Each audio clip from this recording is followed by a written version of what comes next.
کھیرے کو کوئی بھی دیکھے تو کھیراج بولتے ہیں. کھیرے کو کوئی بھی دیکھے تو کھیراج بولتے ہیں. سیندی کی چھوٹی بھانگ کو نیراج بولتے ہیں. سیندی کی چھوٹی بھانگ کو نیراج بولتے ہیں. چپ کیا لگے گیا میرا مستک پکڑ رکھو, ہیرا پڑا تو گھڑ کو بھی ہیراج بولتے ہیں. اور یہی وہ ہیرا ہے جو چٹکوپا کے گھڑ میں پڑا ہوا تھا. اللہ کا یہ فضل و کرم رہا کہ اس کی چمک دمک نے آج دنیا ادب میں اس کی روشنی کو اس قدر چمکا دیا ہے کہ زمانہ اس کے تذکرے کے بغیر, ادب کا تذکرہ اس کا نام کے بغیر مکمل نہیں ہو سکتا.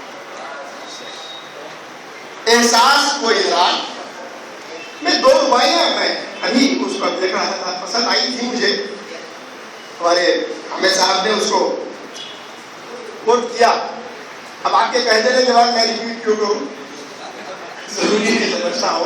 مہاراج مقبول صاحب, نہیں آپ حسمت فاتح خانی صاحب نے کیوں کہا ہے, وہی مجھے محسوس ہو رہا ہے کہ آہٹ والی روائی مجھے بہت پسند آئی.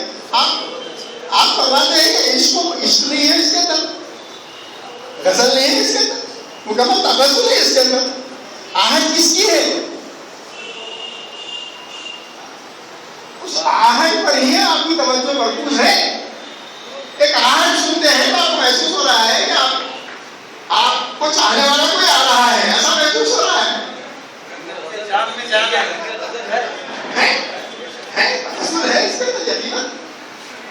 اسی وجہ سے اس کو کوٹ کرے نا. مجھے معاف کر دیجیے, میں اللہ کے سامنے ہاتھ جوڑ کے میں آپ سے معافی چاہتا ہوں کہ یہ تنقید کی بات ہے وہ ہم واقف نہیں ہے, چونکہ اس وجہ سے کرنا پڑتا ہے. بہرحال آپ کی یہ خواہش, آپ کی یہ کوشش ہرگز رائے گاہ نہیں جائے گی. ادب کی دنیا میں اپنا ایک علیحدہ مقام بنائے گا. امجد حیدرآبادی نے کہا, کچھ کرو لے کے نام خدا, کچھ کرو لے کے نام خدا, کچھ نہ کرنا بڑی خرابی ہے. کامیابی کچھ اور بات نہیں, کام کرنا ہی کامیابی ہے. آپ نے ایک بہت ہی بہتر کام کیا ہے. آپ نے اتنی تنظیمی میں رباعیات جیسے ادب موضوع کو اختیار کرنے کی کوشش کی ہے, اس پر اظہار خیال کرنے کی ہمت آپ نے کی ہے اور آپ اس میں کامیاب بھی ہوئے ہیں. میں اس بات کے لیے آپ کو دل کی عطا گہرائیوں سے مبارکباد پیش کرتا ہوں.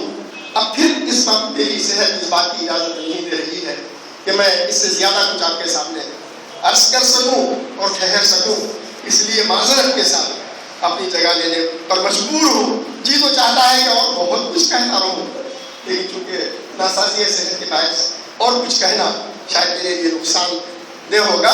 اس وجہ سے خاص طور پر انجمن ترقی اردو شاہ گلبرگہ کے صدر صاحب اور پھر سیکریٹری صاحب کا, کہ جنہوں نے, حالانکہ میں متعارف نہیں تھا یا وہ مجھ سے متعارف نہیں تھے, اس کے باوجود بھی میرے نام کی جب تجویز ان کے سامنے گئی ہوتی تو نہ جانے کیا سوچ کر انہوں نے میرے نام کو اپروول دے دیا. اس کے لیے میں سبھی محفل کے ساتھ آپ کا شکریہ ادا کرتا ہوں, شکر گزار ہوں. بہت بہت شکریہ, یاد فرمائی کے لیے شکریہ, ایسی عظیم الشان محفل میں چند لمحے گزارنے کے لیے بہت بہت شکریہ. اور ڈاکٹر صاحب, خاص طور پر ڈاکٹر مقبول احمد مقبول کو سارے چٹکوپا کی طرف سے, بلکہ سارے بیدر ضلع کی طرف سے آپ کی اس نئی کتاب احساس پوری راگ کے رسم اجرا کی مبارکباد پیش کرتا ہوں.